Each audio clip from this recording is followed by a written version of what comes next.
تو ایک بھائی نے سوال پوچھا تھا کیا جناتوں میں بھی نبی ہوتے ہیں یا نہیں ہوتے؟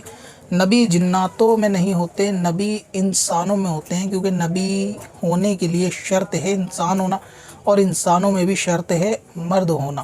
نبی انسانوں میں بھی عورت نہیں ہوتی، لہٰذا جنات بھی نہیں ہوتے۔ جنات الگ مخلوق ہے اور انسان الگ مخلوق ہیں، تو نبی جو ہے وہ انسانوں میں۔ تو دوسرا ہے کہ اگر جناتوں میں نبی ہو گئے بالفرض مان لو، تو کیونکہ وہ آپ کو بظاہر اپنی اصلی اس میں تو کیفیت میں نظر ہی نہیں آئیں گے صورت میں، تو آپ ان سے کیسے تبلیغ لوگے؟ کس طریقے سے وہ آپ کو کوئی طریقہ بتائیں گے، سمجھائیں گے زندگی جینے کا؟ پھر آدمی کا بہت سارے معاملات ایسے ہوتے ہیں کہ جس کو آدمی بہتر سمجھ سکتا ہے، جنات کے ساتھ وہ پیش ہی نہیں آتے، تو وہ کس طرح سے آپ کی ڈیلی روٹین، آپ کی لائف اسٹائل کے اندر وہ چیز بتائے گا جنات جو ہے؟ جبکہ نبی انسان ہوتا ہے تو بہت سارے انسانی معاملات جسم کو لے کر اور بہت ساری تبدیلیاں یا بہت سارے ایسے احکام ہوتے ہیں کہ جو نبی سے آپ بآسانی سیکھ سکتے ہیں، وہ جناتوں سے نہیں سیکھ سکتے۔ اب اپنی ویب سائٹ بلاگ کے لیے ہوسٹنگ خریدیں قادری hosting.com سے۔